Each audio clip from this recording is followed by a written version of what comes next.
जी, अस्सलाम वालेकुम। उम्मीद है आप सब ठीक होंगे। अच्छा जी, आज 3 अक्टूबर और टाइम जो है 10:15 का टाइम हो रहा है। मार्केट की अपडेट की बात कर लेते हैं। एज़ पर प्रेडिक्टेड डोमिनेंस ने एक अच्छा पंप लिया और जो चीज़ें मैं आपको बता रहा था, कितने दिन से ग्रुप के अंदर बता रहा था, अल्हम्दुलिल्लाह बिल्कुल सब वैसे ही चल रहा है मार्केट के अंदर और मार्केट ठीक-ठाक ब्लीड हुई है। अब यहाँ पे हमने बात करनी है बीटीसी की कि बीटीसी इस टाइम पर बीटीसी क्या कर रहा है। बीटीसी अब तक अपने प्योर बॉटम के ऊपर मौजूद नहीं है, यानी बीटीसी को मेरी नज़र के अंदर 56 57 पे एटलीस्ट होना चाहिए था, जहाँ इस टाइम पर ऑल्ट्स आ चुके हैं। ऑल्ट्स के हवाले से बीटीसी को मिनिमम 56 पर होना चाहिए था, बट बीटीसी अब तक बॉटम पर नहीं है। बट बहुत सारे ऑल्ट्स हैं जो अपने अच्छे बॉटम के करीब हैं और डोमिनेंस भी अच्छा पंप ले चुकी है। अब यहाँ पे बात करते हैं कि क्या हमें ऑल्ट्स में एंट्रीज लेनी चाहिए। अच्छा जी, क्या हमें ऑल्ट्स में एंट्रीज लेनी चाहिए। अब सवाल ये है कि कुछ ऑल्ट्स तो अपने बॉटम पर आ चुके हैं। अगर बीटीसी यहाँ पर स्टे कर जाए, बीटीसी यहाँ से आज की डेट में मूव ना करे, फिर तो हमें ऑल्ट्स के अंदर फ़ौरन से एंट्री लेनी चाहिए। बहुत सारे ऑल्ट्स में ले लेनी चाहिए एंट्री। लाइक अभी बात करते हैं हम ईटीएच की, तो ईटीएच इस टाइम पे अपने पहले वॉल्यूम जोन में है 2300 समथिंग के ऊपर, यानी 2320 इस टाइम ईटीएच की प्राइस है। और ईटीएच अगर आपको मज़ीद यहाँ से बीटीसी के साथ कोई डंप दे दे तो 2100 के ऊपर ईटीएच की सेकंड बाइंग 20 या 2000 के ऊपर सेकंड बाइंग कर लेनी चाहिए ईटीएच की। अच्छा, सेकंड अब बात करते हैं हम सोलाना की, तो सोलाना को फर्स्ट बाइंग 126 के पास, सेकंड बाइंग आप कर सकते हैं सोलाना की 100 के पास। तो ये बेस्ट प्राइस रहेगी सोलाना की, यहाँ पे आप बाइंग कर सकते हैं सोलाना की। इस टाइम पे सोलाना की प्राइस चल रही है 133। अच्छा, इसके बाद यूएसडीटी की बात कर लेते हैं। यूएसडीटी की सेलिंग स्टार्ट हो जानी चाहिए 6.25% से। इस टाइम पे यूएसडीटी चल रहा है 5.88% पे। अगर 6.23% पर यूएसडीटी आपको मिल जाता है तो इसके बाद मार्केट के अंदर वॉल्यूम आना चाहिए। बट मैं फिर आपको बता रहा हूँ कि हमारे पास अब तक बीटीसी अपने बॉटम पर नहीं है। बीटीसी के अंदर हम लॉन्ग की या बीटीसी के अंदर हम स्पॉट की कोई ट्रेड नहीं कर सकते। बीटीसी का यहाँ से 60,000 से लॉन्ग होने का मतलब हमारे पास फिर से अपॉर्चुनिटी सिर्फ शॉर्ट की है।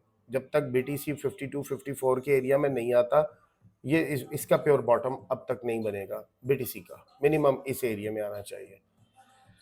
तो ऑल्ट्स की जो कंडीशन है, अब ऑल्ट्स में मैं आपको बताता हूँ टीआरबी। टीआरबी इस टाइम पर टीआरबी की प्राइस चल रही है जी, टीआरबी की प्राइस चल रही है, मैं आपको बता देता हूँ यहाँ पे 58, और टीआरबी को 57 तक टीआरबी ने विक लगाई है। टीआरबी अगर ये एरिया होल्ड कर जाता है ठीक है, नहीं तो टीआरबी 44 से टीआरबी की नेक्स्ट बाइंग बनेगी। 44 ऑलमोस्ट 54 का एरिया अगर टीआरबी होल्ड नहीं करता तो 44 के ऊपर टीआरबी की नेक्स्ट बाइंग बनेगी। वहां से टीआरबी फौरन से बाय कर लेना चाहिए 44 के एरिया से।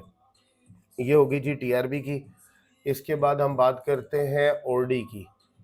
ओरडी के पास 27 26 के अंदर ओरडी के अंदर एंट्री ले लेनी चाहिए और ओरडी का डीसीए बनेगा $19 के ऊपर, $19 के ऊपर ओरडी का बॉटम बनेगा। अच्छा जी, इसके बाद हम बात कर लेते हैं डॉट कॉइन की।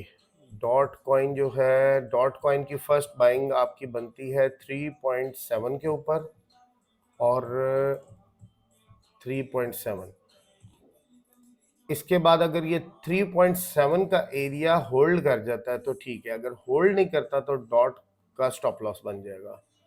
ये चीज़ जहन में रखनी है कि स्टॉप लॉस डॉट का इस सूरत में है कि अगर 3.7 का एरिया होल्ड नहीं करता, ब्रेक कर देता है डॉट की। मैं आपको ये भी बता दूंगा कि डॉट के अंदर लॉन्गर शॉर्टर की रेशियो क्या है, ताकि हम ये सब चीज़ें क्लियर कर लें कि हमने यहाँ से एंट्रीज करनी है ना। डॉट डॉट की अगर हम बात करें तो डॉट हमारे पास इस टाइम पर अभी चेक कर लेते हैं। डॉट के अंदर जो शॉर्ट की पोजीशंस ओपन है वो है जी 27 मिलियन, और अगर डॉट के अंदर हम लॉन्ग की पोजीशंस की बात करें तो वो है जी 3 मिलियन।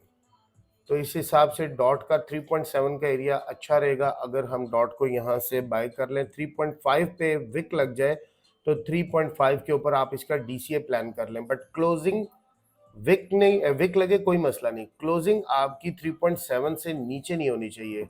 बस इस चीज़ को जहन में रखना है, वरना आपका स्टॉप लॉस बनेगा। ऑल्ट्स है ना, हर तरह से ख्याल रखना है। इसके बाद अगर हम बात करते हैं जी डॉज कॉइन की, डॉज कॉइन की बात करते हैं। डॉज की प्राइस इस टाइम चल रही है 1030।